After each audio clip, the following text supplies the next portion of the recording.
Welcome to The Controversial Coach. I'm Matthew Bray, life coach and author of Tracksuit Millionaire. Today I've got a very special guest, Mr. Paul Hilz, bare knuckle fighter, an amazing character and a very good friend of mine. So welcome, let's get going. Thank you, mate. Thank you very much.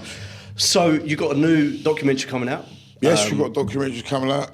Well, any time soon now, Matt. It's been months in the sort of where it's going to be shown, and now we sort of know where they're going to go to try and release it and get the sort of, you know, the attention from the right people, sort of thing. So where is it stage-wise? Is it? It's obviously it's been documented. It's done. It's all been finished, filmed. mate. It was a long time, wasn't it? They filmed it. Followed, but it was over 3 years, it was over 3 years, and that was about a year ago that filming finished. Okay. So obviously it's over the last 4 years, if you get what I mean. Yeah, I'll get you. And obviously I didn't know and still don't really know all about it, but there's a lot of things, you know, signatures that have got to go to the right places and things that have got to go to the right people. Paperwork stuff. Exactly, and I know nothing about it. I'm not going to try and sit and sound like I do. I don't. I was on the director's case sort of week. Oh, I wasn't actually. It was my kids, because they followed my kids. My kids are like, Dad, is that ever happening? Is that ever happening? And I'm like, yeah. And they're like, well, speak to the director. Well, they weren't saying director. They were saying the man's name who was around the house. Yeah. And I was like, it's not really like that, kids. One time I did think, message him, Matt, this will make you laugh. This is how unexperienced I am in this world. I messaged him saying, hello, Simon, it's Paul here, you know, you've done filming, BKB, blah, blah, Did you go professional for a bit? Did you like loyal Paul? Yeah, that's right. And he went to me, I've been filming in America for the last 4 months, or something really extreme, like we're 5 frames away from being finished. And he over-explained himself, bless him. And Matt, I felt such a small, like, It's like someone getting a dictionary out. It was embarrassing, Matt. And I went to him. I just want a yes or no. I said, I do apologise. I said, your life's obviously very busy, and the little bit of filming you've done with us and for us, I said, is minimal to what's going on in your life. Because obviously what he explained was he was on a film set, you know, filming a film for the last X amount of months out of the country. Yeah. And there's me going, oh, what about, you know, a little bit? Yeah, exactly. So I was quite embarrassed by it. And I said to the kids, I'm not going to message Simon again. Anyway, long story short, mate, it's just all been put together. They've put it towards some festivals, I believe, and they've got like a few cinema dates coming up where they're going to show it. Nice. Like previews? Yeah, previews, and we've been asked to go. And what's it called? It is called Fighting Demons. Wow. Yes. Okay, so let's talk about fighting demons. Yeah. You have a condition. Yep. Tell me if I can say this right. Yep. Scoliosis, yes. Thank you. Scoliosis is one of the conditions that I've got. It's a main factor in the shape of my spine. I've got scoliosis to one side, the left side, and I've got scoliosis the other way, which is obviously front and back, and that's what causes the arch in my back, Matt. But you still continue to fight? Yeah, on paper I'm disabled. I've been disabled since I was a teenager. I say since it was obviously since birth, but it was when, you know, at the age of a teenager is when they said, like, you can live your life this way, and they give me the medical conditions and the medical resources and the medical motion, as in moving forward with operations and things like that, or they can live your life the other way. And they said one of them is disabled and the other way is try to manage it as well as you can. Yeah. And that's a powerful thing on its own, right? Just like a lot of people, that would be almost give them the mentality to be, okay, do you know what, I'm done, I'm just going to sit on the sofa. Thing is, Matt, it worked the other way because of the age I was and who I was hanging around with and where I was being brought up. Being weak and disabled definitely wouldn't have felt right with the crowd I was in. Being vulnerable? Badly. And I was a victim anyway, and that would have made me the victim, if you get what I'm saying. Yeah. If there was a person in the circles that I was hanging around with that was going through that, I would have ruined their life. Because that's the nasty little shit I was, along with all my mates. So it was a lot of that. Because I didn't have the knowledge of what the condition was. As such, I was getting told by the doctors, but I was a teenager, you know, a very young teenager. Yeah, the whole thing just made me feel like, no, I ain't doing that, I ain't doing this. And that then, over the course of years, when I started to get hold of myself and training, that's when I turned it into sort of like the reason to be so dedicated to my training, my weight training at the time. And then so on and so forth, yeah. Which was where we met. You came to my gym, didn't you, Right. at the time. That's right. So, all right, so you're living with this condition. A lot of people would write themselves off mentally, and I would agree with that because it would be a tough thing. But instead, you get up every day, you train. How many times a week do you train? Well, actually, no, let me rephrase that. How many times a day do you train? Because I bet it ain't fucking once. No, when I'm in camp, it's twice a day, 6 days a week. Yeah. And when I'm just ticking over, it's once a day for 3 days of the week, twice a day for 2 days of the week, and a rest day. All right. So the kids are obviously super proud of the film coming out. Yeah. And I guess being part of it, like just having that in there. Yeah, it was mad. In that world, right? It's scary because I look back and they were so young now, Matt. Obviously, they're hitting 10s, 12s, etc. And I look back and because they was, say, 7, 8s, 9, that age difference in a child is massive. Yeah. And when it's in the film, it's heartbreaking, mate. Yeah, I look at them and they are like, that's my little boy, that's my little girl. Now I look at them like, that's my boy, that's my girl. You get what I mean? Yeah, like they've of lost course, a little. Yeah. But it's just great. It's great that I mean, I knew how I grew up, Matt, and to sort of look back and, and to look back and have memories of your father being filmed and documented for things in his life.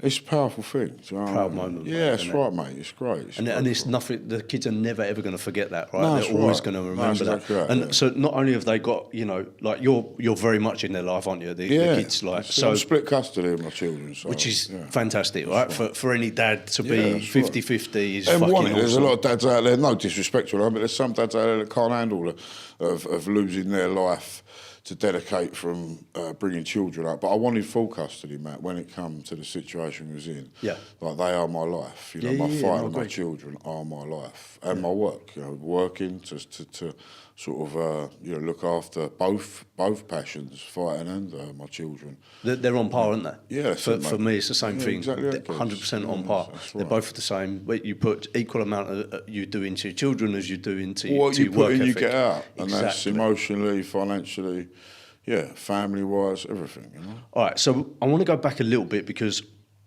the audience doesn't know. That is in itself is just a huge challenge to overcome what you've overcome physically. But you're a real human being, Yeah. and you have aggravation and life hits you when you're down. Daily, It mate. doesn't it doesn't matter whether That you've is got a life. condition or not, right? No, So that's we're right. the same. We're both registered disabled. Yeah, that's right. We both have conditions that do affect our life massively. So how do you just keep going? Like, it's not just the case, because it isn't just like your condition where you prove your point almost with your fighting, I guess. And I guess that's where watching it from an outside perspective is like seeing you overcome everything is in the ring, really. That's right. So, but when life actually fucking hits you hard, which it does, it hits all of us at some point, at some stage, whether it's family stuff or whatever, like, we were having a conversation over there, which you said something that was so fucking powerful to me, which was that you was in Tesco's and you were buying stuff to make sure the kids had everything for Yeah, it was like just ruthless. this. So just talk me through. If you don't like, you talk about the situation, Mate, just started again, Matt. Obviously, splitting with my partner after 16 years. and you were still fighting while the split was happening. Yeah, I thought that the taking the fights from that sort of trauma was a way of focusing this, focusing that, and it was. But that was down to my discipline and routine. That is my life, when I'm happy, and I let it carry on through consistency when I weren't happy, so that I had a reason to, my back being the reason and my fights being the reason that I have to be in the gym every day, focusing on an outlet sort of thing. I call it my therapy. And it's been my therapy for the reason of my back being the trouble that I've had from birth. It's always been my therapy and my escape. So I was using that outlet, be it the fights, for my therapy from splitting with my partner.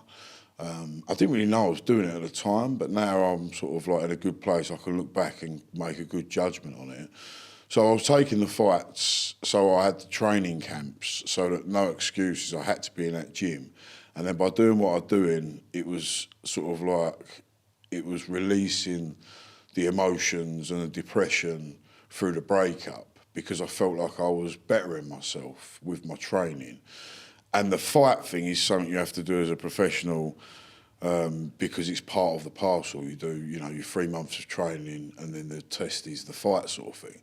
So I thought I was ticking all the boxes, but my mind wasn't there and my soul wasn't there to tick the boxes, even though physically, because I've been such a bastard on myself over the years because of my back, I was ticking them boxes naturally because that's my discipline and consistency.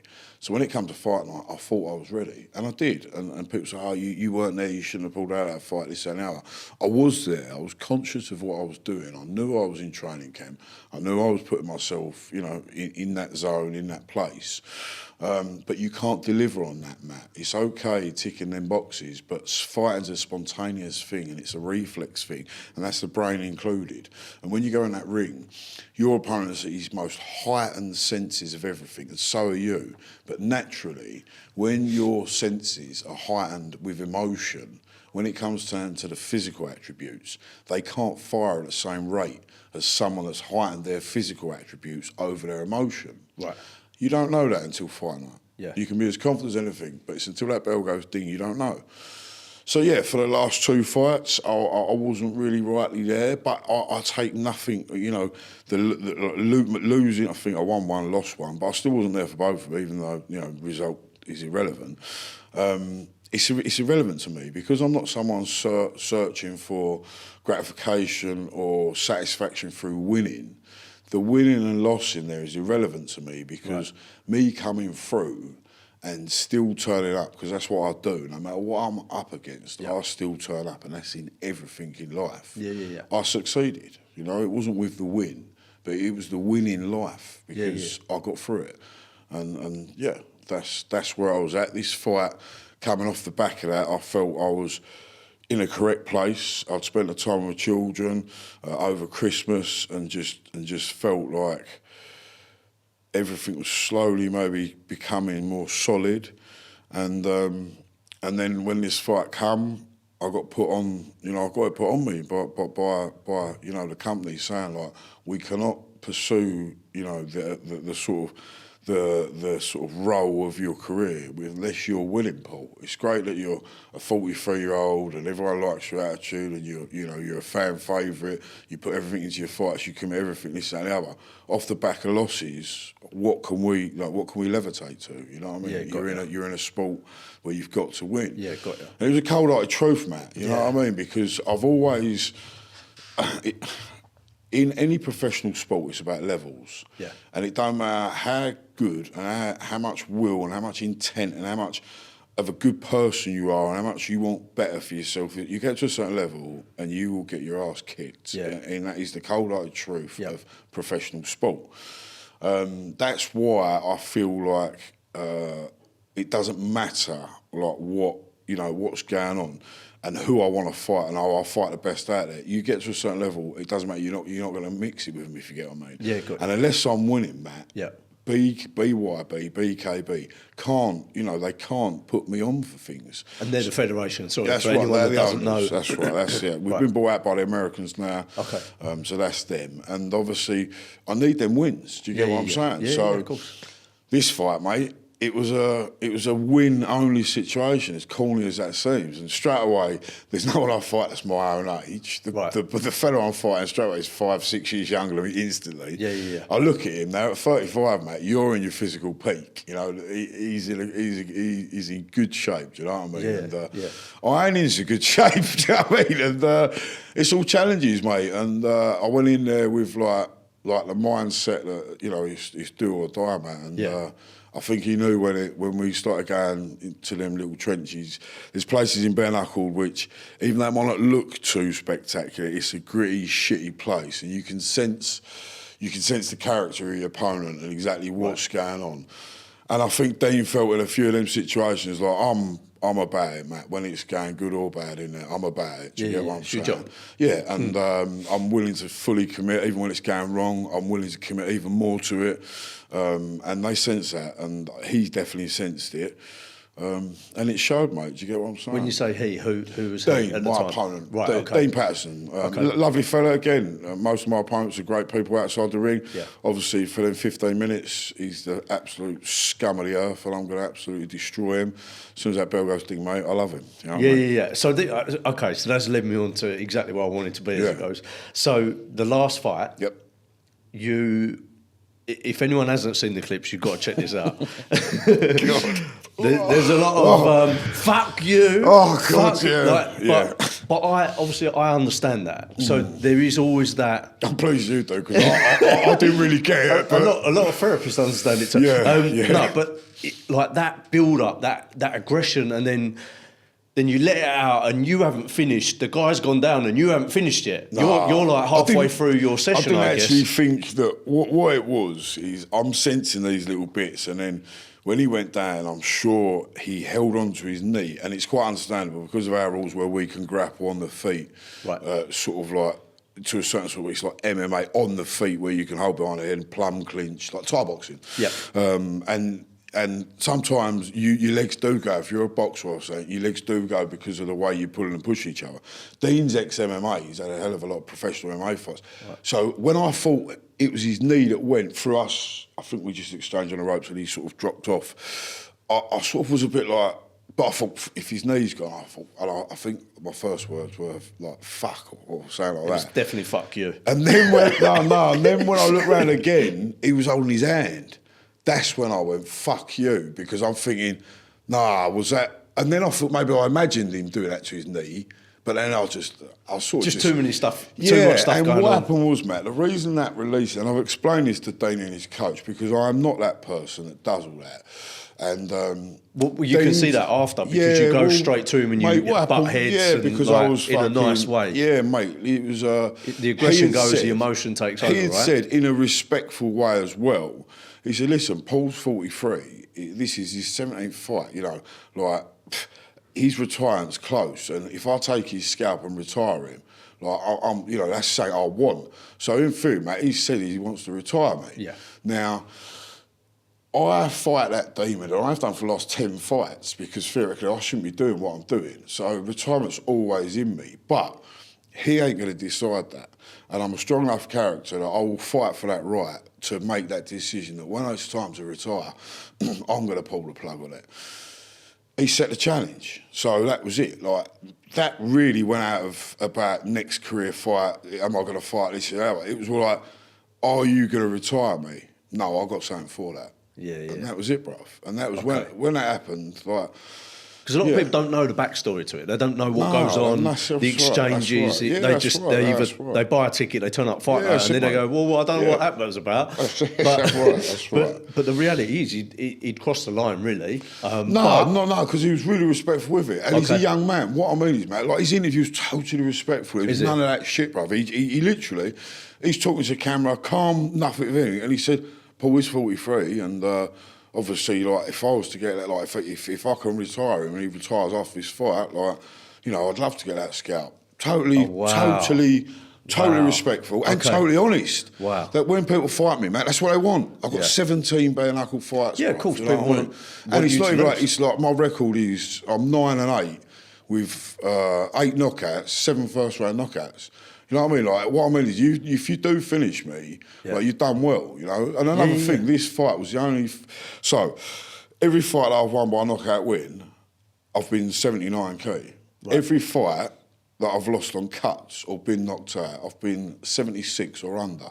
So I ain't fighting under 79k no more. Yeah. Go fuck yourself. It's draining it out you, right? I don't know, man, but that's saying I've now clocked and... no. So what's the plan moving forward, fight-wise? Yeah, anyone. Anyone, anytime. Everyone, yeah, mate. That's what I said in my last BYB interview was, they said, come on, like, what's your plans? What do you want to do next? And I said, listen, I'm at a place in my career now, and I've had so many fights, and I've fought everyone. I've done the chasing for the British titles. I fought Barry Jones looking for a British title. Look at him, he's meant to be the greatest bare-knuckle boxer. Well, he is the greatest bare-knuckle boxer that's ever fucking lived. And I fought him in my third or fourth fight, you know what I mean? Yeah. Like, I've done that chase, mate, and now, mate, I want to be... So I get a call because no one really fight an opponent, and he's the next big up-and-coming thing, and his script says that he's going to smash the old veteran up. Yeah. And I'll go in there and I'll fuck that script up. And I'll write my own scripts, Yeah, and nice. I'll get that win. And Yeah, nice. I'll put another little bit of consistency of positive wins on what I'm leaving behind, mate. You know what I mean? And but what the audience is going to be totally unaware of is not only do you have this condition and you're fighting people that don't have. Okay, look, let's hypothetically say there might be one or two that come along that might have a condition of some description. Trust me, they normally ain't. But and they're normally 15 years younger. Yeah, but that's my point, and I don't think people realise like it's not. No, listen. What they've worded it as, they've put back like there was someone that was doing something for podcasts, and he emailed me, and he was like, I don't know if he said you're the oldest active bare-knuckle fighter, as in there's other bare-knuckle fighters out there older, but they don't fight every show like I do, sort of thing, blah, blah, blah.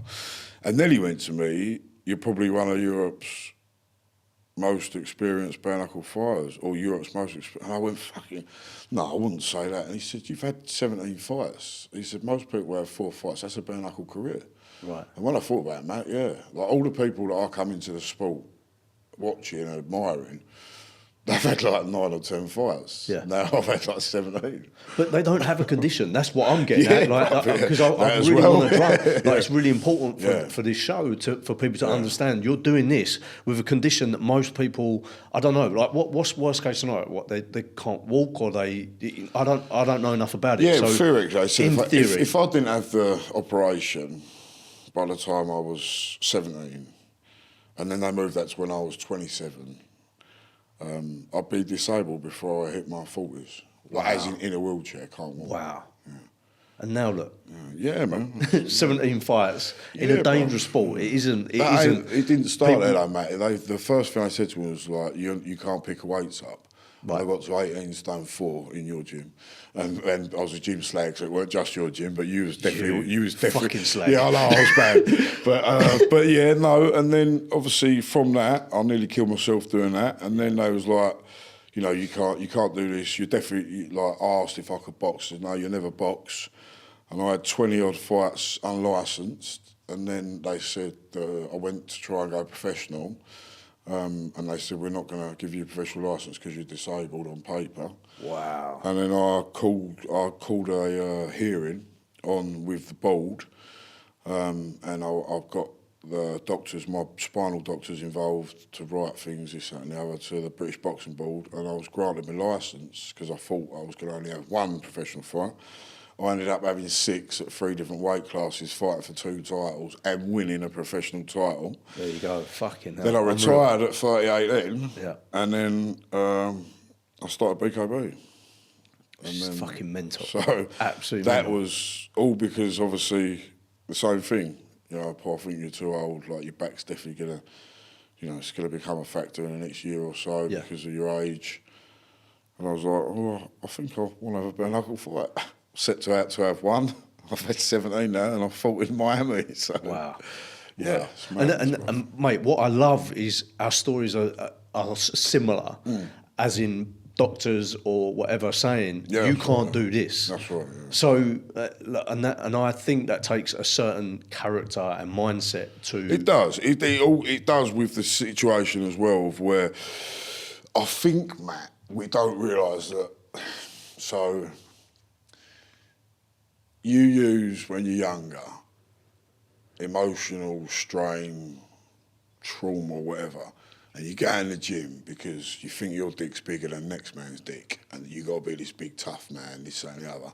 You start throwing around weights, and then you're in there for the wrong reasons, in a funny sort of way. It's insecurity. Yeah, of course. Trying to make yourself the most secure man.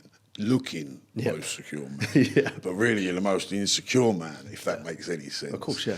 And then from that, I think you're lost. But in the gym, because you're striving and driving for something, you channel in with, like David Goggins calls it the suck sort of thing, where you take yourself to sort of your uncomfortable place to build strength. And yes, you are building physical strength, but it's actually making mental strength, if you get what I mean. Yeah, yeah, of course. And I think it's only in the gym that's done. Like, I don't think you can go and fucking bake cakes and get the same sort of... No, because... I mean, it'd be no, worth a go. but it's switching on your brain, like, you know what I mean, of when you course, got to concentrate and you think, well, you might get dry. I don't think you do, because I don't think it's I think it's that uncomfortable thing. And with me, yeah, like that's why bare knuckle is I mean, it's powerful in there, mate. You know, you think in a boxing match when you're getting your ass kicked, like it's a bit, you know, it's a bad sort of lonely place, mate. In bare knuckle, when you're getting them white flashes from knuckles hitting you, every knuckle that hits you, 9 times out of 10 cuts you. So every time you feel doof, straight away you feel dripping, because you know you opened up, and that is a question on your soul as well, of how strong you really are. Because when you feel your own blood drip running down you, your mind is asking questions, shooting to you that you don't know if you got the answers for, man. Right. And you only find that out in that do or die moment. Do you get what I'm saying? So let's come back to that, because I kind of want to finish on that, because I want you to talk us through, you know, that adrenaline, getting into the ring, and then but we'll go into that in a minute. What I kind of want to go back a little bit, because I think it's really important that people understand when your current life situation gets disrupted in a negative way, how you still stay focused. Now, I think from observation and my own story, we're so similar that the more negative stuff happens, that's our drive. Sadly, that's a drive, which is, you know, it's not ideal. It'd be lovely if it was all fucking butterflies and rainbows, wouldn't it? But it's just not. And like within the last couple of years, would you say that it's your most challenging point, like having to start again from a home life as well? Yeah, I mean, listen, if life's been good, mate, you know, I ain't gonna lie, over the last couple of decades, life's been good, mate. You know, I come away from a certain sort of way, which I thought, you know, it set me back to zero again, and then I built up from there. Sorry to interrupt, but can we talk about the gym? Because you said you had to stay in the gym, and then it's the rats and or what? Like, can you describe that again if you don't mind? Because it's so powerful. Yeah, that's recent, bruv. That's the split up with my family and that. You know, I left Matt, and I didn't have nowhere to go. I did actually. That's a lie. I had plenty of places to go, but good people. I might not have many people around me. The people I got around me are good people. And I had the offers of like, Paul, come stay with me, just, you know, have people around you, you don't need to be by yourself and all this shit. But I took it the other way, mate. I don't know why, and I didn't know I was at the time, but I chose to stay by myself in the most uncomfortable situation. And at the time I was in fight camp, mate, and I stayed at the gym, bruv. You know what I mean? What was that like? 2-6, it was ruthless, bro. It was powerful. Okay. It was, there was times, right? But that's the thing, Matt. Like, first of all, I stayed there because, like, I don't know, I didn't have the options maybe because I weren't really telling people that I'd split with my partner, you know? Yeah. Maybe I stayed there for a couple of nights out of not really knowing what options I had. Because, I was in a bad place. And then when I realised how bad it was, I sort of felt maybe a bit of comfort out of that, Matt, because I always visioned that losing that family unit would be my point of, that would be the thing that broke me, and I wouldn't be strong enough to get through. And I was at that point, I was already broke. I was breaking to that point where I didn't think I was going to be able to control it. And then I thought, I think I got this. And I tested myself a little bit more, spent a little bit of time a bit more by myself, being a little bit more uncomfortable, and then accepting that that was the feeling that I've got to come and build from. So I turned down the help, the places to stay, and just spent some time by myself. When you spend time by yourself, Matt, and you block out all the noise, you get the answers. Yeah, you agreed. get the answers. And if you can, I wouldn't advise anybody to put themselves in that situation, because I believe that you're playing with fire. Yeah. All right. But if you've got nothing and you've got to have and become someone for something, i.e. children, you've not got a choice. No one's going to come and save you. No one's even going to come and help you, because everyone's got their own fucking problems. Yeah. Yeah, you've been dealt a bad hand, so what? Next man's been dealt a bad hand. He didn't handle it so well. He's still in the world of shit. You don't want to be that guy. You know what I mean? So you find the strips and you do what you got to do. Yeah. You know, and that is the bottom line. It is. So okay, you're waking up in the gym. Do you go and do a workout and make the best of it, or does it go the other way round? Bruv, I go to work at 5 in the morning. Right. So you're up, you go work, it doesn't stop. You don't get, it don't stop. And then you get back in the gym later on, regardless. Train of an evening. And that's your outlet, isn't A it? few hours sleep. Yeah. Back to work. Wow. Fuck. All right, so talk us through. I hold down 4 jobs as well, Matt. Do you? Yeah, bruv. 4? 4 jobs. Fuck me. That's right. That's powerful, mate. That's what you do. That is I've right. got 4 That's right. fucking kids. I was going to say, we both got 4 kids. The thing is, the difference is where I not chose, but obviously I wanted full custody, but I've got split custody. Yeah. I still pay a very high maintenance, not what the child support agency would ask of me. I think that's about fucking 60 quid a week for 3 kids. I pay a considerably hell of a lot more than that a week. Right. Because I don't want the children struggling, even though they're with me for 3-4 days a week. Right. I don't want them struggling in their own situations. Yeah. With my ex-partner. You know, it's no good. If it's a heightened emotional house, 50% of the time they're there, that's half their life. Right. It's no good. You know what I mean? Of course. So that strain alone means that I've got to hold down and get 2nd, 3rd jobs because of, I've got to supply what I've got to do for 50% of my life to my children, and then also make sure that everything's all right for the other side of the match, aren't we? Yeah, got you. No, I know. But it's what we do. That sounded like I might be in glorious sympathy. I'm not. I was just explaining. No. But listen, that's what we're for, to understand the simple. situation. Exactly. Because a lot of people think that people that come on here, or that they can't, that life's pretty much fucking made. Do you know what I mean? Fucking hell. That's why you got me on, to show the flip side. No, that's why I have everyone on, so they tell the fucking truth, and everyone knows the actual No, realities of lives. It doesn't matter. The perception of people's success is they don't understand that people have to go through so much, and it's what you go through gets you to certain stages of your life. So we've took a couple of hours to do this podcast now.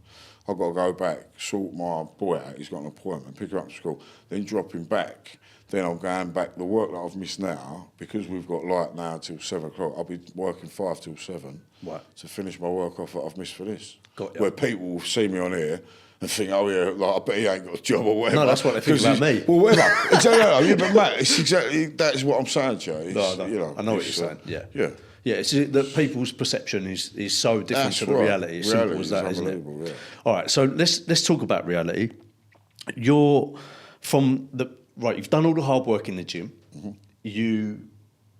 Your weight's down. You're exactly where you need to be. What's the most exciting bit for you? Is it the walk? Is it the getting in the ring, or is it the finish? Is it just it's the whole experience? What is for you? What's the most exciting bit of the whole thing? Or is it just the kids ringing you after? Like it could be anything. Has anyone ever asked you that? Yeah, but I've normally got some. No, I thought it was gonna be the first. Bruv, listen, this is how it is. I think I've always just said, I don't know, the fight or whatever, but it ain't, Matt. It's like, I don't even, mate, there's no heighten of it because that is me. Right. Like I've got a little hashtag, like bare knuckle is life. Right. And that's not me trying to be like provocative or trying to feel, I'm a geezer, look, bare knuckle's my life.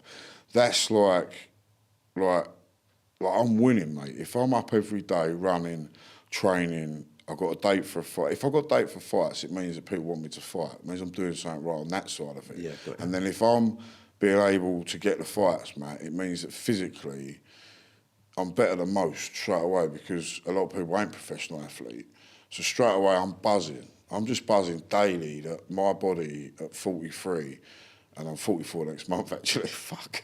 So am I. Yeah, Jesus. And to still be able to be producing, like, I'm buzzing in life, mate. Like, I really am. Like, and it's silly things like this, being asked to come to a podcast. Like I say to my little girl, my little girl is great, but we have little jokes, and I say, which one of your other dads at school, when you're in the school playground looking at all the dads, which one of them's a bare knuckle fighter? She goes, Dad, that's a silly thing to say. I said, all right. I said, which one's had a documentary made about him? She's like, Dad. And I'm like, all right, okay then. So, and then for instance, it weren't this podcast. I've got a podcast to do for BYB this week. And this one's the better one. Just saying. we was in the car and she was joking away, and she's like, "Oh, Dad, you're old." I said, well, which other dad's going to do a podcast for like worldwide ears or say it like I was joking? She was like, "All right, Dad, you've got a point." And so I bounce off. Moments, right? I just bounce off them like that, bruv. Do you know what I mean? That is like, that's moments for me. Do you get what I'm saying? Yeah. Where it don't matter, like, someone, I ain't got to be the world's best fighter or have a great, great superb knockout win for that sort of bit of proudness, just to be a functional sort of thing. I mean, it's things like, like now they're into TikTok and Instagram and all that, and they just love it. Do you get what I'm saying? Yeah, nice. So that is it. It's the kids, isn't it? It's the kids' response and that's right. Yeah. Their daily chat. They can bring a friend round and just be like, oh yeah. I've had loads of shit, mate. I was in Scotland once, and the kids were all by a group of kids by the swings, and the way I grew up, if that was me and my mates, we'd be giving out fags or whatever.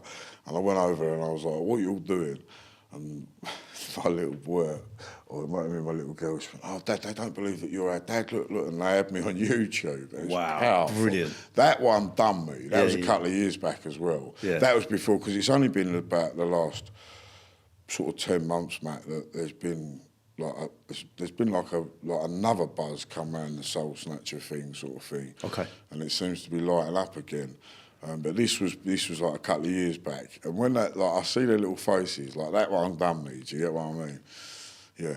Proudest moments. Yeah, it weren't even like that, bro. It's just little things where their world and this new world that old people like us, because that's what we are. Talk for yourself. Yeah, Fuck off. Don't care how old you are. I'm stating facts, all right? You can be in denial, bro. I'm stating facts. It's nice to see that their sort of modern world, and it is only because it's violence as well. Like, it wouldn't be if I was a dancer, fucking, you get what I'm saying? Yeah, no, I know what you're saying. It'd be a totally different thing. Yeah. It's an attraction for that young, dumb sort of mind that think that, toughest is better. And if the kids can get some sort of like, just whatever it is, mate. Yeah, I'm happy. All right. So with when you're in the ring, what does your mind do? Like, what? There must be some sort of trigger, or like, is it? It's changed, mate. Okay, go for it. So, for the first 10 fights, it's just sheer chaos. I just want to fucking throw my arms and legs around everywhere and just fucking... Nothing matters. Take him out somehow. Just fucking throw it all everywhere. Going over to BYB, where the clinch work, the rounds are now 3-minute rounds, and it's in the triathlon, which is a triangle ring. Okay. Smallest surface area in combat sports. It's got a 96% knockout win ratio. Wow. And you can grapple and hit and hold, which is ruthless, Matt. Fighting in there is different. When I was in Miami, my opponent said to me that, he said, bruv, it's not boxing. And I was screwing because he'd stopped me on a cut. And then he went on to explain to me it's hand-to-hand combat, and that is fucking priceless advice. Yeah. Taking that into fights now, Matt, I look for trigger points that are going to earn me something. So you don't throw a punch or you don't waste nothing because you've got no guard. In boxing, you've got inches round you, and the same, they've got inches round fighting. So if you flick a shot, you can still ricochet a shot here. In bare knuckled, you have to block this shot on the spot to the exact point because anything can get through anywhere. Do you get what I mean? Yeah. So now I'm looking for different things, and I know how to, like my name says, the soul snatcher. As corny as that is what I do, Matt, because I've not got the skill and the ability. I'm not no great boxer on my feet, and I'm not going to outbox you. I'm not going to slip, make you miss, and then make you pay, and all that bollocks like boxing's about. Tough men get hurt in this sport. I've built my career good enough with that so far, but I don't want to get fucked up now. I'm coming towards the end of my career, which I am. That's facts as well. Do you know what I mean? I've given myself 45, so I'm sort of looking at a couple of years. And I don't want to be a punch bag for a couple of years. I still want to improve, and I don't want to get fucked up improving. So I've now changed it, mate. It's the hurt game that I'm in, and I know what works. Yeah, the cuts that work, the knockouts, the punishing shots, the soul-destroying things. I know how to get you with all of that. Right. And I'm about it, bro. I've had 17 fights now. Good, bad, you know what I mean? Yeah. So I'm ready, mate. Mate, well, listen, I've seen enough videos to know that, and obviously I've been involved in it at some stage as well, Yeah, which was man, awesome. yeah, so, yeah, I appreciate like, it was just the whole thing's just been a powerful thing to watch, and I just, again, I'm gonna say it, I don't think people realise like what's on the line for you with regards to your health. Like what you do is putting yourself at risk every time you get it. Every day. To be honest, every time you get in training, Listen, it ain't even about the ring, is mate, it? It's no, listen, literally. they warn me that there's any time that if the wrong thing goes pinging my back, I'm disabled, mate. As in, that's not disabled on paper. That's in, I can't move my fucking legs. Yeah, I get it. You know? I get it. It's a risk I run with every day, bro. But I'd be doing that if I weren't a professional fighter, man. I'd be running the risk fucking loading bricks in a building site somewhere. Yeah, it's what I do. You know? And that was what I was going to ask you next. Like, what is the plans after? So after the fighting's done, do you think as you'll soon train as I people? retire from boxing, I've already got all that going on, mate. There's a lot of gyms now paying, a lot of interest, and we're running with it. Do you get what I'm saying? I've got a lot to offer, in a way of coach wise, in a way of like a trainer wise, whatever it may be. A lot of people have said like the Americans have really pushed on about life coaching, mentor, speaking, being a speaker, but it sort of scares me because I don't really look at myself in any way, shape or form like that. But after retirement, Matt, I need something to tick the boxes, and I think if I know that I can help somebody like build their strength up in their mind, I think I'll get a lot more satisfaction out of that than a physical plus to them. Do you get what I mean? Yeah, I know what you mean.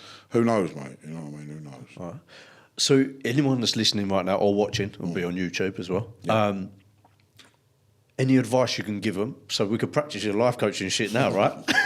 So let's go. If you want to get up and talk, no, I'm joking. But anything you'd give them advice-wise? So for someone with a disability, for example, like everyone's going to tell you, because we've both had this, everyone in a professional manner is going to tell you what you can't do. They won't tell you what you can do, right? Do you agree with that? Yeah. Like, what would you say to anyone that's listening with a disability that's sitting there like, what the fuck am I going to do now? Because I've just been told this, or I've got this and it's shit and I don't know what to do about it. I mean, I think it's some things out there, Matt, like it's a danger for people to pursue things for their own satisfaction with some medical conditions. So I think it's a very thin line.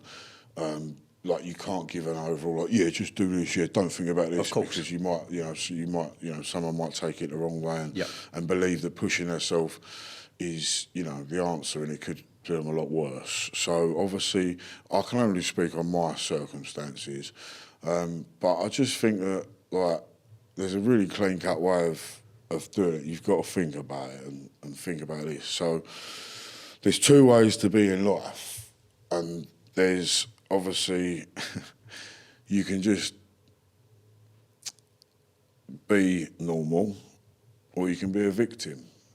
And I believe that victims in this life, they don't see their life and they don't live their life. And the people that make themselves not a victim is because they wake up one day, Matt, and they realise that no one's coming to save them. Yeah. As soon as you realise that, you actually realise you can leave two lives, because you'll leave one life one way, and then the day that you realise that no one's coming to save you, you'll start living your real life. Yeah, got ya. It's Powerful stuff. It's fucking, I live by it, man. And I do didn't even know that. I didn't even know that was what was happening over the course of the last 2 decades.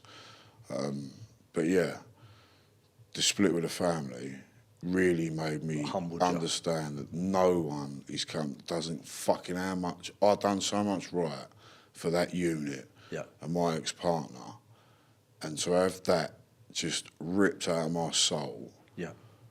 Like, life don't give a fuck. No. And there is no one that can make that much of a loss less of a loss. And that is where no one's come to save you. And you are only left with what you've got. Yeah. So you've got to start working on yourself. Yeah. Simple as that. Yeah, got you. All right, mate. Well, thank you so much for coming on. Thank you. It's been an absolute pleasure. I know you've got to go and pick your son up. So yeah, you know, bro. Exactly, yeah, but we wouldn't have it any other way. No, that's right, bro. So it is what it is. But thanks so much for coming on. I appreciate it, man. Thank you. If you want to subscribe to the channel, just click the link below and please watch Paul's videos. They are full on entertaining. Where can we find them? Right, so I am on Instagram as Paul BKB Soul Snatcher Hilz. I'm on Facebook as Paul BKB Pro Fighter Hilz. On the BYB pages and the BKB pages. My TikTok is Paul Soul Snatcher Hilz. Yeah, you can find the videos on YouTube as well. YouTube's full of it all. You can find it on there. And I will keep eye on the documentary, which is Fighting Demons. That's going to be released on all platforms over the next couple of months. Exciting. And can I just mention my sponsors, please, Matt? Because without you guys, my sponsors, especially over this last year, it's been phenomenal. Even though theoretically it's a financial support, with the rebuilding of my home and the situation with my family, it's become more of an emotional support, and yeah, it's priceless. And this last fight, everything come together physically, emotionally, financially, and even down to friendship-wise, travelling up there with me to Wolverhampton. You lot really touched me, and winning the fight for you all, having you there was priceless.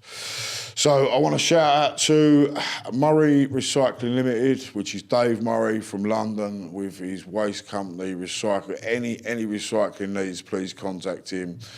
His firm, if you Google it, you'll see what they can offer. Anything at all to do with building, recycling, anything away that thing, please contact him. We have got CMOS Professional, which is CMOS gel. Again, it's a supplementation for recovery. It's great. I don't need to tell you about it. Again, if you know about it, you know, and if you don't, Google it, you'll see all the benefits.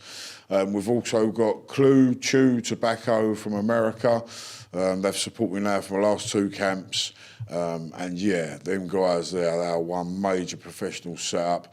If you're into the giving up smoking, then please give their company a look. The products they offer are out of this world, and I don't really understand it all, but Clue Tobacco Products America.